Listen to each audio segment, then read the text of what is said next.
Destructiva.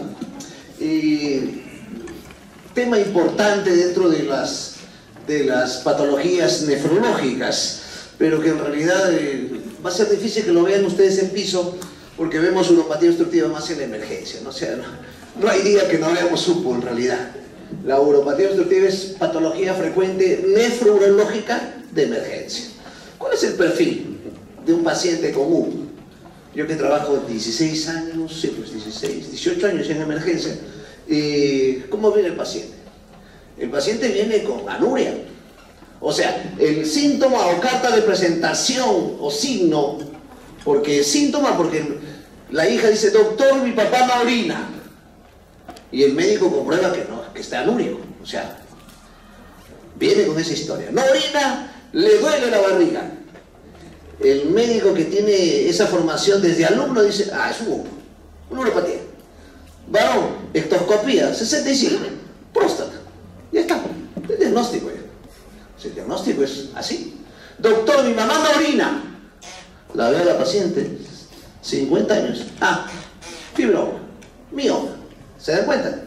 ¿No? O sea, justamente en la mañana estaba hablando algo de tips en medicina. Hay más o menos 1000 tips en medicina. Y este es uno de los tips que hay que englobar, ¿no? Paciente varón, más de 50 años que no orina, UPO, próstata. Mujer, más de 50 años que no orina, UPO, mioma.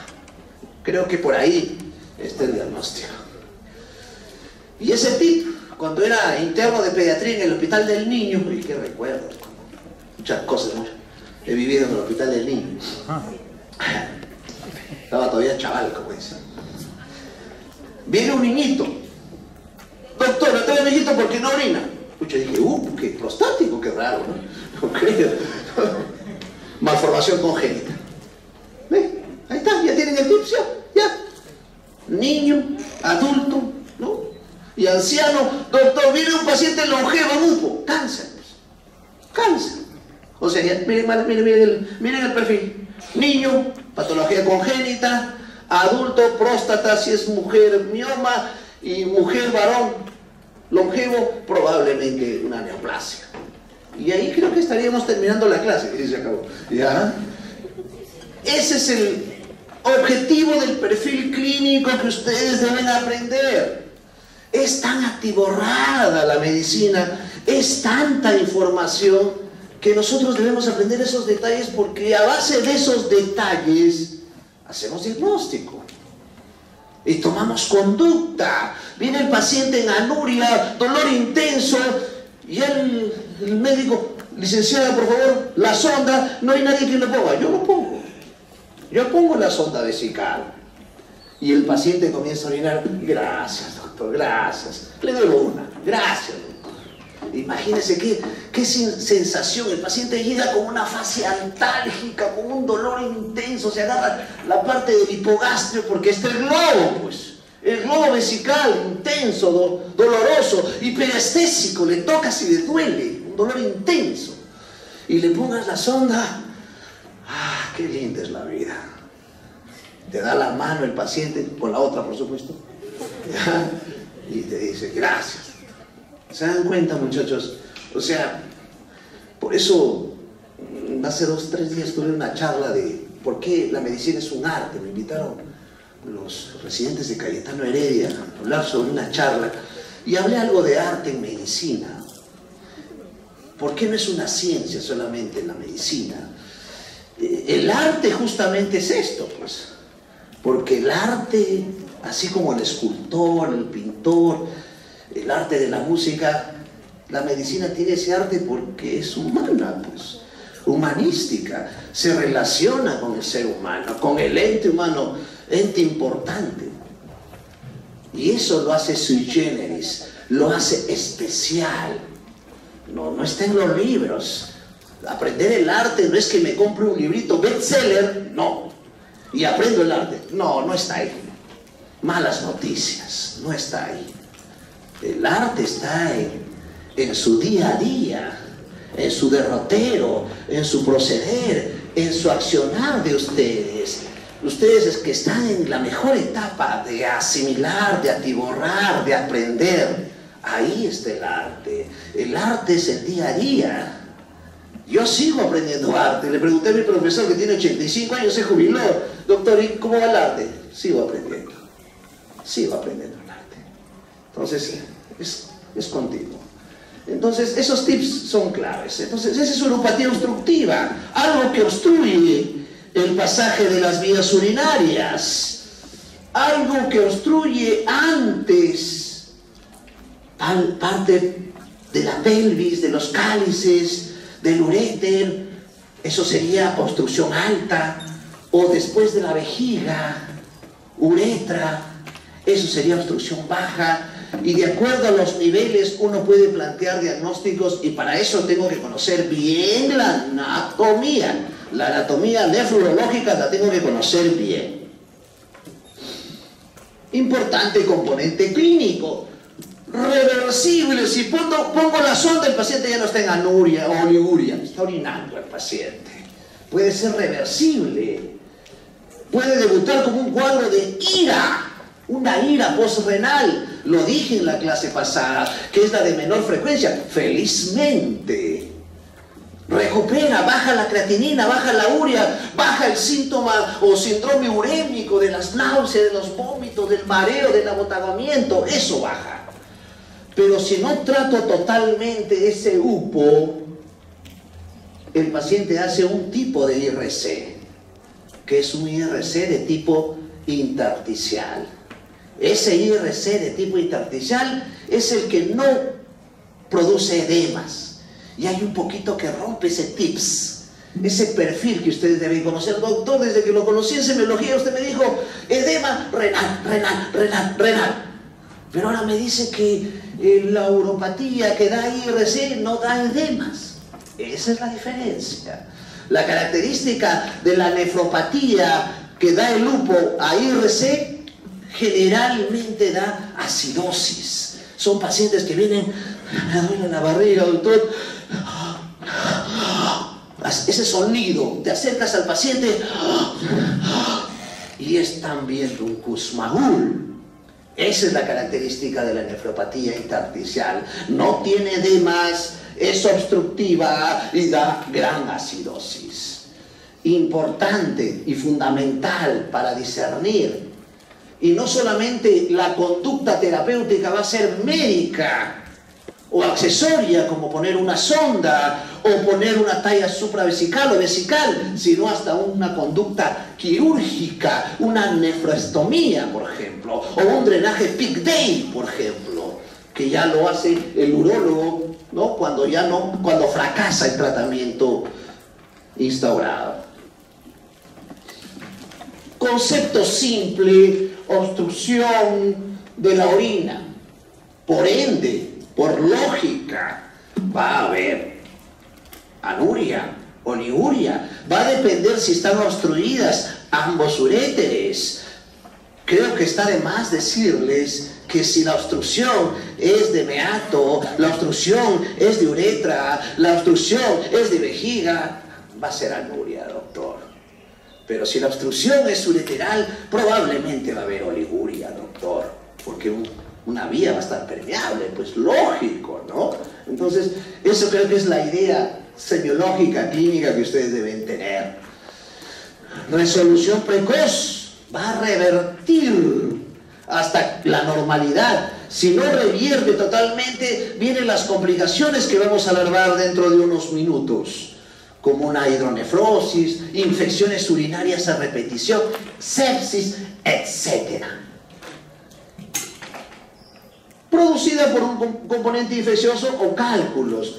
Si un paciente no tiene próstata, o sea, no tiene problema prostático y tiene obstrucción, litiasis renal es una posibilidad diagnóstica. Mucho más si el paciente oriné poquito, pero como lavado de carne. Hematuria, pues, hematuria, ¿no? Diagnóstico y tratamiento debe ser precoz, inmediato, ipso facto. No le pido creatinina, no le pido urea, no le pido ecografía, no. Paciente viene con dolor intenso, debajo del ombligo me duele, no orino, lo veo, le examino, palpo el globo vesical y ya estoy agarrando la sonda vesical. Conducta inmediata. Trato de, en lo menos posible, que se dañe el riñón por el reflujo que podría producir, ¿no? Entonces, discernir entre una obstrucción alta o baja. Términos, conceptos que en realidad se concatenan, se relacionan, ¿no? Que es una alteración estructural o funcional que dificulta el flujo urinario. Esto va a conllevar a una nefropatía obstructiva de tipo intersticial, pregunta de examen, y esto en el proceso va a ocasionar una hidronefrosis, una dilatación, donde el paciente va a tener un dolor muy sui generis. Me duele aquí, doctor, no orino y me duele aquí. El que tiene buena formación semiológica dice una litiasis, un dolor lumbar. A ver, voy a examinar, voy a hacer el peloteo, el bullón, ¿no? Y va a encontrar probablemente una dilatación renal dolorosa. El cese, concepto simple. El cese del paso de orina, que puede ser a nivel canicial, ureteral, vesical, uretral, etcétera, o anexos. Esto es lo que quiero que entiendan. Y miren el concepto. Problema congénito, y probablemente estaría planteando en un grupo etario pediátrico, neonatal, escolar, preescolar, y lo adquirido de mayor edad. Eso creo que sería para englobar y tener un perfil más claro. La epidemiología, miren, es alta de UPO en el mundo. Y como les digo, no hay día que no me guarde que no venga UPO. Ya con eso les digo todo, ¿no? O sea, la incidencia se asemeja a las estadísticas caucásicas, anglosajonas, escandinavas, americanas, etc. Hasta los 20 años de edad la frecuencia de obstrucción es similar en hombres y en mujeres, y aquí vamos a hablar de algunas cosas como el reflujo vesicoureteral, malformaciones ureterales, etc. Miren, la tasa de obstrucción en mujeres es mayor entre los 20 y 60 años debido a problemas, no problemas, sino problemas ginecológicos o problemas fisiológicos como la gestación. Ejemplo, doctor, o sea, pero doctor, tantas gestaciones, tantas tasas de gestación, natalidad, ¿habrá alguna atingencia para que una mujer grávida tenga UPO? Y uno con concepto simple y sencillo dice, doctor, un embarazo gemelar, un polidramnios, que va a comprimir más las vías urinarias, va a producir, o sea, tienen mayor riesgo esas intercurrencias durante la etapa de gestación. O un cáncer ginecológico que tiene mayor circunscripción a partir de los 45, 50, cáncer de cervix, cáncer endometrial, cáncer de ovario de alta incidencia. Y en el varón mayor de 60 años es más frecuente debido a la hipertrofia prostática o al cáncer prostático. Algunas veces los pacientes vienen con una historia prodrómica. En un varón, doctor, se me cayó el chorro, doctor, voy al baño y no orino, o orino en gotas. Eso se llama estranguluria, eso se llama excitación, con H por si acaso, o eso se llama tenesmo, o sea, síntomas de obstrucción. Acuérdense que el prostático tiene una característica, hace síntomas irritativos y obstructivos. Ahí engloba tenesmo, polaquiuria, estranguluria, excitación. Probablemente esos términos ya lo conocen desde semiología. Clave para diagnosticar. Seguimos con la epidemiología. Miren, en algunos hallazgos necrópsicos se encuentran pacientes que tuvieron hidronefrosis. Hidronefrosis traduce que el paciente tuvo UPO. Litiasis renal es una causa común, muy común de UPO, pero salvo que la litiasis sea bilateral, por una hiperoxaluria, que es una de las causas más frecuentes, pero hay cálculos por cistinuria, por calcio, etc. La incidencia de urolitiasis en varones es alta. Y neoplasias prostáticas y hipertrofias son frecuentísimas. O sea, está de más decirles que aparte de poner la sondita vesical a un paciente prostático que tiene hipertrofia prostática, voy a dar medicación para bajar esa hipertrofia prostática. Terazoxina, alfa de reductasas, medicamentos que ustedes probablemente lo van a conocer cuando lleguen el capítulo de urología. O si es una neoplasia prostática, el tratamiento que va desde la conducta quirúrgica, la prostatectomía, total, parcial, radical, ¿no?, hasta tratamiento quimioterápico y radioterápico. Y en mujeres de edad media, UPO por fibrosis retroperitoneal o neoplasia pélvica, la famosa pelvis congelada, que en realidad el ginecólogo, el médico que lo tiene el paciente hospitalizado examina, quiere lateralizar el cuello al tacto vaginal y no se mueve. Eso se llama pelvis congelada, se relaciona a neoplasias. Miren, muy frecuente que pacientes con UPO no diagnósticos inicien tratamiento con IRCT. Paciente llega, hoy día me ha llegado, ayer me llegó, que estuve de guardia, un paciente, edema agudo de pulmón, el interno muy ávido, muy motivado en su guardia, doctor, un edema agudo de pulmón. Incluso en la camilla del SAPMU no quería estar semisentado, sino quería estar con las piernas sueltas en la camilla, característica, típica, era del libro, porque falleció el paciente. ¿Qué hago? Y le examina el interno, como ya lo está viendo que está entrando, doctor, un edema agudo de pulmón, ahí mismo dan al estocopio, crépitos, subcrépitos, edema agudo de pulmón. Muy bien, le digo, ¿cuál es tu diagnóstico? Rápido. Un infarto cardíaco, muy bien, le digo. Y otro que lo estás mirando, mira al paciente, pero tenía una fase terrosa, botagada. No, era un paciente renal, un urémico que estaba haciendo pulmón urémico. Criterio de urgencia de diálisis. Y luego hacemos un poquito de anamnesis con la hija, rápidamente se le pone oxígeno, diurético, sonda al paciente, todo ello, y pasa a diálisis. Y la hija manifestó que tenía síntomas prostáticos, era un UPO que había hecho, miren, por eso algunas veces pueden ingresar por IRCT con criterios de diálisis como edema agudo de pulmón, hipercalemia, acidosis metabólica, o pueden llegar con flapping o convulsionando, encefalopatía. Miren, y eso. Entonces, planteamientos, clasificaciones de lo que le dije en la clase prodrómica inicial, vías urinarias superiores e inferiores, por encima de la unión vesicolateral y por debajo de la unión vesicolateral, puede durar horas, días o meses. La obstrucción puede ser total o puede ser parcial. Entonces, ahí tienen formas de presentación. Etiopatogenias, de acuerdo a grupos etarios, pero creo que ya va quedando en ustedes ello, ¿no? Factores, de hecho que anomalías congénitas, mujeres, neoplasias ginecológicas, como el cáncer de vejiga o prostáticas, cada uno con manifestaciones clínicas muy especiales. Las congénitas generalmente asintomáticas, pero si se presentan, dato importante, apúntenlo por favor. Doctor, mi hijita de 8 años tiene infección urinaria. Mi hijita de 14 años tiene infección urinaria y de niña tuvo.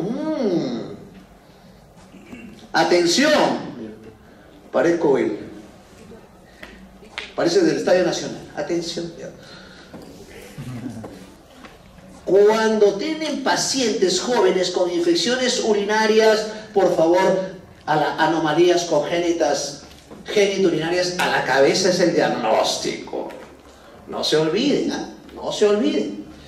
Aquí un poquito está más claro, ¿no? El cáncer de vejiga también puede debutar con infecciones a repetición, pero hay una característica: hematuria. Hematuria. Y la hematuria del cáncer vesical generalmente es con coágulos. Clarísimo, ¿no? Igual el varón puede tener síntomas obstructivos: disminución del chorro, excitación, estranguluria, dolor, disuria, tenesmo, infecciones en varones urinarias. Cuando tengan infecciones urinarias en varones más de 50 años, ahí está el diagnóstico, claro, preciso. Ya muy Muy importante eso, pero algunas veces bonito sería ello, pues no, justamente cuando hablé de la medicina, arte o ciencia, bonito sería que 1 más 1 en medicina es igual a 2, y no es así, pues, no es así, si no, no estaríamos ahorita acá, ¿no? Me firmo un like y se acabó. No es así, no es así. A veces el paciente no viene con síntomas obstructivos y irritativos. Doctor, siento que he botado una carnecita cuando he orinado. Es la próstata que está así, he botado. Un tejidito, te lo trae incluso en la botellita. Mire, doctor, flotando, ahí está. ¿Qué será? Un cáncer. Probablemente, un cáncer. O sea, pero no tenía disuria, poliaquiuria. Por eso, lo más constante en medicina es lo invariable. ¿Ya? Entonces, por eso debemos conocer las manifestaciones clínicas. Un cuadrito más circunscrito, más didáctico, motivo de examen. ¿Ya? Y ahí está, ¿no? Alteración de las valvas, estenosis ureteropiélica, litiasis. Pregunta de examen, ¿no? Paciente de 35 años con cólicos renales a repetición, hematuria esporádica, con coágulos, y viene por anuria, oliguria, oligoanuria. ¿Cuál es el diagnóstico probable? Por eso, esto es lo que tenemos que aprender. Los tips, las presentaciones, los perfiles. Así hacemos medicina, muchachos, todos los días. Todos los días vemos 15, 20 pacientes en consulta. Sí, miren así, me duele por aquí, orino sangre. Tengo fiebre, orino a cada rato, no tengo apetito. Ah, esto es una cistitis, esto es una pilonefritis, esto es una hipertrofia prostática, esto es un cáncer probablemente prostático, esto es un cáncer vesical. Doctor, vengo porque me veo pálido. En la consulta pasada vino así un paciente, me veo pálido, doctor, me canso, me fatigo. ¿Alguna otra molestia? No, doctor, me baja un poquito mi apetito, pero nada más. Muy bien, le examino, con esa idea, le encuentro unos leves edemas en tobillos, le examino el corazón, un soplo funcional, me dije por la anemia, le examino el abdomen a la inspección, y a la maniobra de basal veo una pequeña protrusión en la parte del flanco. Voy a palpar, maniobra de bullón positivo. Era un hipernefroma, muchachos. Mire, el paciente venía estoy desganado, me fatigo, me canso, parece que estoy deprimido, o me bajó el apetito. ¿Cómo le digo que tiene un cáncer renal? Las enfermedades nefrológicas tienen esas características. Son muy pausiasintomáticas, muy furtivas, muy ocultas, muy silenciosas. Lamentablemente que cuando ya está en el estadio final o avanzado, recién ese iceberg comienza a flotar, lamentablemente. Entonces eso hay que tener bien en cuenta en estos casos, ¿no? En mujer joven, embarazo; en adulto mayor, cáncer ginecológico, hiperplasia, cáncer, etc. Creo que ahí está el perfil importante. No nos olvidemos que también puede haber UPO iatrogénico. Doctor, mi paciente no orina, ha sido operada hace 8 horas y probablemente suturaron el uréter, etcétera, o se volaron el uréter. Entonces, por favor, en nefrología, la nefrología tiene una característica que no deben olvidarse: el antecedente. El antecedente es clave para hacer el diagnóstico. Doctor, vengo porque no orino hace 10 horas. ¿Algo ha pasado? Sí, me puse 5 gentamicinas. ¿Tendrán algo que ver? Mucho. Una nefrotoxicidad. Doctor, me traigo a mi mamá porque no orina hace 12 horas. ¿Algo ha pasado? Sí, doctor, le tomaron una tomografía hace 2 días con sustancia de contraste. ¿Tendrá algo que ver? Antecedentes. Fui operada hace 1 semana. Ya, pues, o sea, la historia. Los antecedentes. Doctor, vengo porque estoy hinchada, tengo poco apetito, orino poco y soy diabética. ¿Tendrá algo que ver? Es una nefropatía diabética. Soy hipertensa, nefropatía hipertensiva.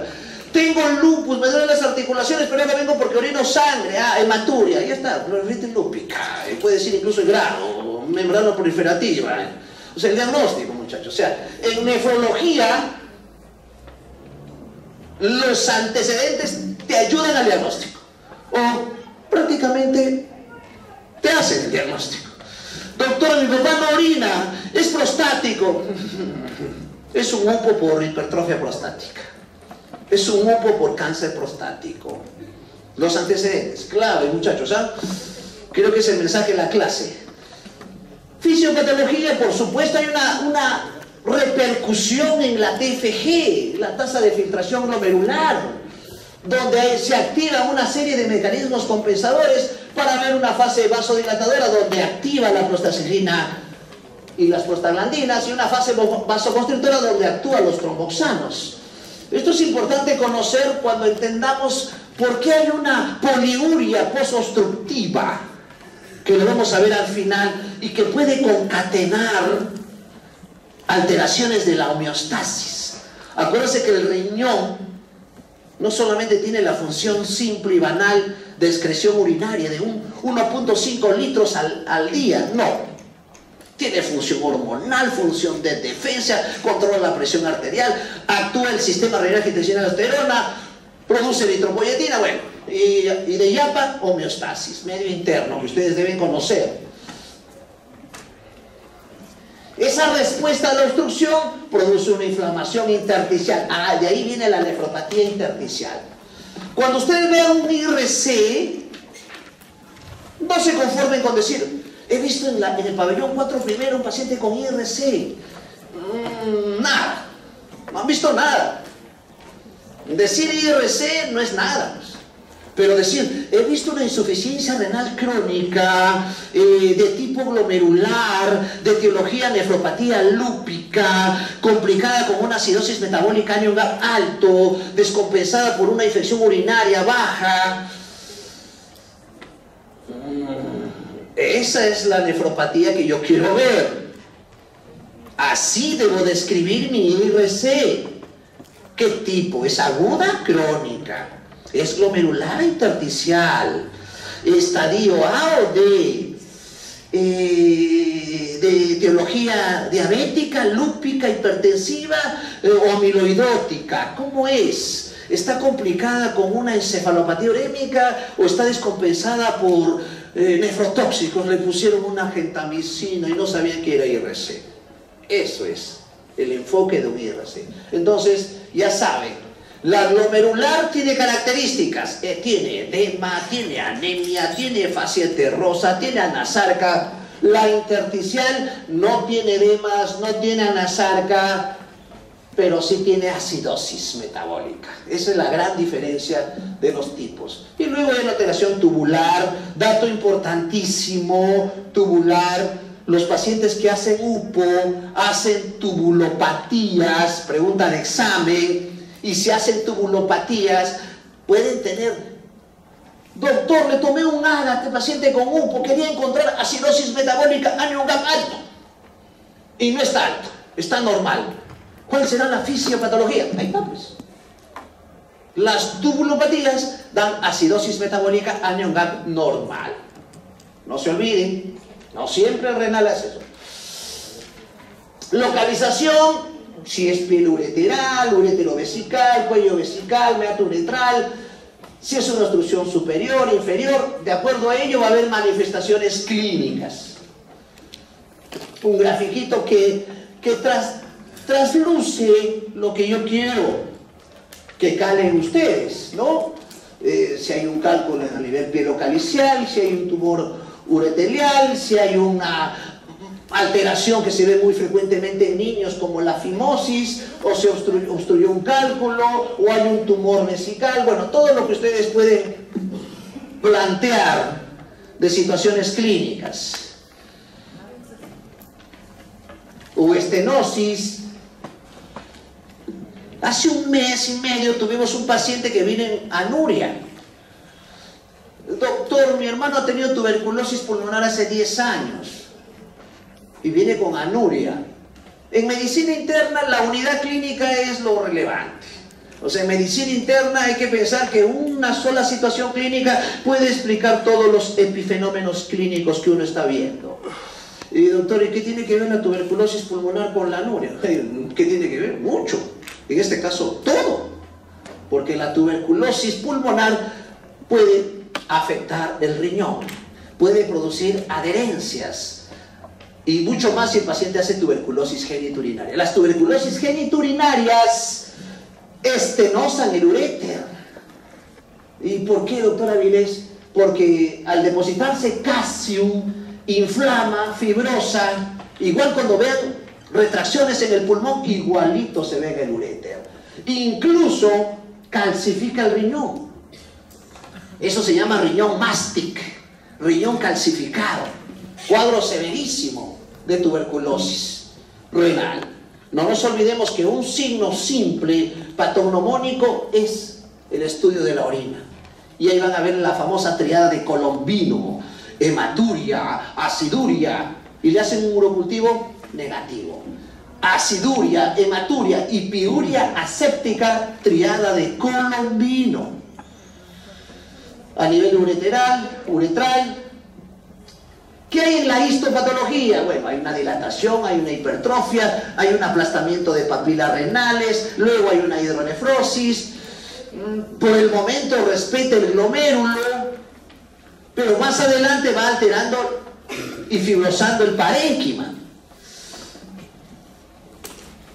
Pueden ser causas intrínsecas. Miren, cristales de ácido úrico. ¿Quién? Ya vamos a hacer reuma, doctor. Ya viene. Ya una nefropatía gotosa. Ese paciente que tiene un tofo, que tiene una podagra, que le duele, que se le inflama una articulación, ácido úrico.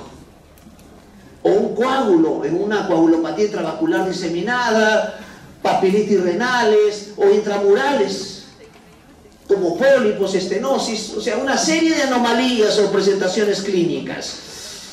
Y causas extrínsecas que no hay pierde, ¿no? No hay pierde, imagínense, ¿no? Miren, un paciente que venga con un dolor abdominal intenso en el epigastrio y la enfermera dice, doctor, no ha orinado hace 14 horas. Examino un soplo en el abdomen, es un aneurisma de aorta, lo voy a palpar. Acá está, hasta que late el aneurisma. El aneurisma de aorta está disecando, ahí está. Disecó los vasos a nivel renal y está produciendo obstrucción. Vasos aberrantes, venosos, fibrosis. Pregunten cirugías y si no hay dato, examinen. Vean cicatrices, Rocky Davis, McBurney, Kocher, Pfanstiel. O sea, vean, examinen, muchachos. El arte clínico está ahí, el éxito está ahí. O a nivel del sistema reproductor, ahí estamos, tiene prolapso, doctor, me cuenta muchísimo, me escapa la orina, tumores, endometriosis, patología ginecológica frecuente, ¿no? Cada vez que va a hacer su catanemia, un dolor intenso, doctor, me duele. Vienen llorando con una posición antálgica, tengo endometriosis, no orino. Ahí está, ¿no? Ahí está la endometriosis. O abscesos, tumores, quistes, dolores anexiales o enfermedades que lo verán cuando lleven gastroenterología a partir de marzo del otro año, enfermedad de Crohn, que es una enfermedad que produce fístulas, diarrea con moco y sangre, baja de peso, o una diverticulitis que produce un dolor intenso en fosa ilíaca izquierda con hematoquesia en personas que tienen estreñimiento y son adultas mayores, o abscesos apendiculares que lo vemos todos los días con plastrón. Doctor, tengo una pelota acá, me duele. Un plastrón apendicular, un absceso, quistes, sebáceos, bueno. O problemas de retroperitoneo. Miren, dato importantísimo, doctor, mi hermana tiene cáncer de mama y ahora viene porque no orina. ¿Qué está el diagnóstico? Vean. Es una uropatía actínica. ¿No? Recibe radiaciones y eso produce obstrucción también. Tuberculosis, lo he dicho. Sarcoidosis, que es la tuberculosis americana, que se parece a la tuberculosis, la sarcoidosis. Da ganglios, duele los huesos, hace hemoptisis, hace componente digestivo, ganglios retroperitoneales, afecta el riñón, bueno. Tumores, linfomas, sarcomas, metástasis, bueno. Tienen toda una gama de diagnósticos diferenciales. Solo la historia, solo el antecedente, un buen examen clínico me va a discernir uno de otro. No hay otra forma de aprender medicina que conociendo el comportamiento nosológico de cada uno de ellos. No hay otra forma. No es paporretear las enfermedades, es entenderlas. Conocer el comportamiento es, como decía MacArthur, hay que conocer el comportamiento del enemigo. ¿Quién fue MacArthur? El estratega de la Segunda Guerra Mundial, del desembarco de Normandía, del día D. Acuérdense de Dunkerque, la película hace poco. Vías urinarias inferiores. El que sabe de medicina, ni medicina sabe. Fimosis, estenosis, parafimosis, bueno, esto es frecuente en jóvenes, en pediátricos, problemas prostáticos, vejiga neurogénica. Doctor, mi mamá tiene Alzheimer y ahora vengo porque no orina. Ya creo que el diagnóstico está redondo. Doctor, mi papá sufre de Parkinson, está postrado, no orina. Ayúdeme, por favor. Hágame diagnóstico. El diagnóstico es anamnesis. Anamnesis, muchachos. Nada más. Pero tengo que saber, un stroke, una esclerosis múltiple, bueno, ahí está. Traumas. Mi esposo tuvo un accidente automovilístico, trauma cervical, cuadriparesia, no orina, se le hincha, le sale un bulto debajo del ombligo. Está el diagnóstico ya, hay que dar tratamiento, ¿no?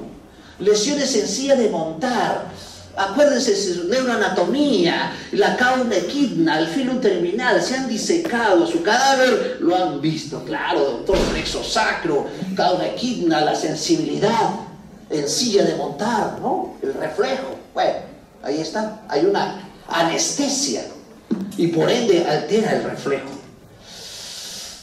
Presentaciones clínicas diversas, muchachos, lo que están haciendo todo el día a día en sus clases de nefrología prácticas. Ahí tienen que complementar, ahí tienen que reforzar.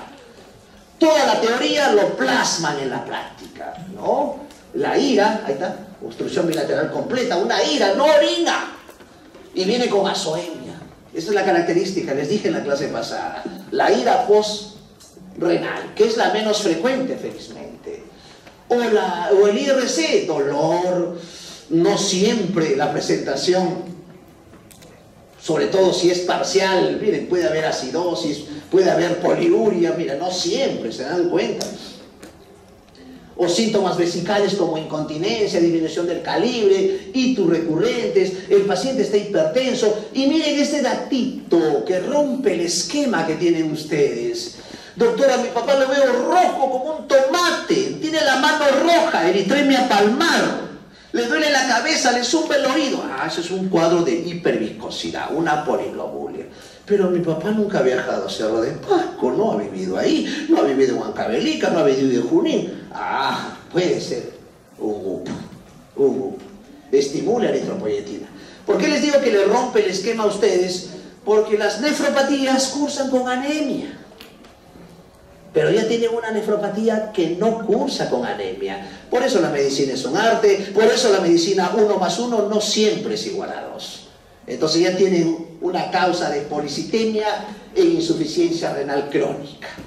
Doctor, ¿y habrá, en esa clasecita de tips que me ha dicho que ha hecho, habrá otras patologías que dan IRC con policitemia? Sí, muchachos.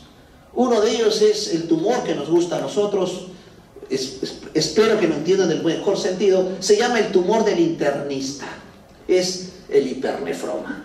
El hipernefroma también da policitemia. ¿Habrá otra patología que da nefropatía y policitemia aparte de UPO y hipernefroma, doctora Avilés? Poliquistosis renal. Y ya tienen las 3 patologías que rompen el esquema nefrológico, que baja la eritropoyetina, hay anemia, por eso tiene la palidez terrosa, tienen policitemia y por ende hay síndrome de hiperviscosidad. Dolor, ¿no? Dolor en uropatía es casi característico por distensión de la cápsula, ¿no? Tanto en la aguda y crónica. Pero si hay mucho dolor, intenso dolor, quiere decir que es una obstrucción total o quiere decir que es una litiasis. Está dentro de esa clasecita de tips en medicina, más de 1000 son, ¿ah? ¿Ya? Obstrucción ureteral aguda, continua, dolor miccional en flancos.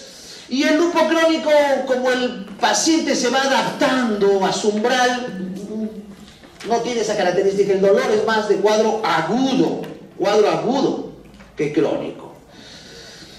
Clínica sugerente, infecciones urinarias recurrentes y rebeldes a la terapia, tiene coli, resistencia a Norflax, Cipro, a Levo, a cefalotina, etc. Dolor espontáneo, dolor provocado, hay oliguria, anuria, diuresis oscilante. Miren, un término más para ustedes. O sea, tiene oliguria, poliguria, tiene poliguria, oliguria, así, ¿no? Y en IRCT por UPO puede ser asintomática. No siempre esperen encontrar una fascia terrosa, no siempre esperen encontrar edemas. Algunas veces puede debutar con un cuadro más severo. Hematuria. Si hay hematuria, una urolitiasis. Si hay hematuria, un cáncer vesical, prostático. Hipertensión, acidosis metabólica hipercalémica e hiperclorémica en ancianos. Esto es lo que le digo de la acidosis tubular. Y aquí viene la pregunta: ¿qué tipo de acidosis tubular hace el paciente? Una acidosis tubular tipo 4. Pielonefritis, bacteriemia, hito en varones y algunas otras situaciones clínicas que ustedes lo van a tener. Diagnóstico, historia clínica, estudios analíticos, plan de trabajo, un buen examen de orina, urocultivo para detectar cristales, pruebas de función renal, etcétera, etcétera. Y si veo que tenga litiasis, cálculos, hago algunos estudios más. Y los estudios de imágenes se sustenta más este cuadro de UFO. Una radiografía simple, una ecografía, una TAC, una orografía excretoria, una pilografía retrógrada ascendente, citoscopía, estudios urodinámicos de bimetría. Miren, procedimientos sofisticados, pero pierde todo asidero si no tiene un sustento clínico. Ustedes acostúmbrense a agotar el sustento clínico. Y por lo demás, esto va a coadyuvar su diagnóstico presuntivo inicial. Tanto una pilografía, tanto una urografía, tanto una tomografía, tanto una cistoscopía, etc. Medicina interna es para diagnósticos diferenciales. Una isquemia, una nefrotoxicidad, una diabetes insípida nefrogénica, un hipoaldosteronismo, un procesos digestivos dolorosos, pero los 4 primeros creo que son las variantes más importantes que plantear. Doctor, ¿y por qué una diabetes insípida nefrogénica? Les comenté que el lupo daña el túbuli, y al dañar el túbuli altera la aldosterona, y por eso puede producir alteraciones también del ADH. Por eso hay un hipoaldosteronismo, por eso hay una alteración del ADH. Sobre todo no en el valor, sino en la acción. Fluxograma. Ahí está el fluxograma, ¿no? Condición rápida. Viene un paciente a mi emergencia, doctor, no orino poco, rápido. Dolor. Sonda. Mira, el fluxograma está ahí. Ahí está el fluxograma. Y de acuerdo veo si hay diuresis, si no hay diuresis, veo qué otras situaciones. Porque, doctor, si le pone sonda y no orina, hay que buscar otras alternativas de patología obstructiva, hasta ponerle una nefrostomía, hasta hacerle una talla vesical. ¿Se dan cuenta? Sirven, los fluxogramas sirven, nos ordenan, nos dan mejor panorama del diagnóstico. Tratamiento, y con esto termino, tratamiento, instrumentales, ahí está. Desde lo más simple y banal, una sonda Foley, Nelato, ¿no? Hasta un catéter, hasta una cistostomía, hasta una nefrostomía, hasta un PIC Day, hasta una cirugía más compleja ya abierta, hecha por el urólogo, ¿no? En este caso. Alivio rápido, eso es importante, ¿no? Alivio de toda la sintomatología, irritativa, obstructiva, la misma diuresis, etcétera. Si hay historia de infecciones, de reflujo, de alteraciones, ahí está, ¿no? Habría que ver los factores. Y con esta diapositiva estoy terminando. Diuresis posobstructiva. La diuresis posobstructiva es lo que nosotros todos, hasta el urólogo, doctor, le voy a hacer la nefrostomía, la talla vesical, pero me ayuda, por favor. Porque no se sorprendan que el paciente puede orinar. ¿Cuánto va? 3, 4, 8, 10 litros. todo el mundo se asusta porque el paciente comienza a hacer hipernatremia, comienza a convulsionar. O sea, este manejo es un manejo muy concienzudo. El manejo de la diuresis post-obstructiva, muchachos. O sea, pueden haber poliurias masivas. Ya falta hasta recipiente. La enfermera, doctor, SOS, trae un cilindro.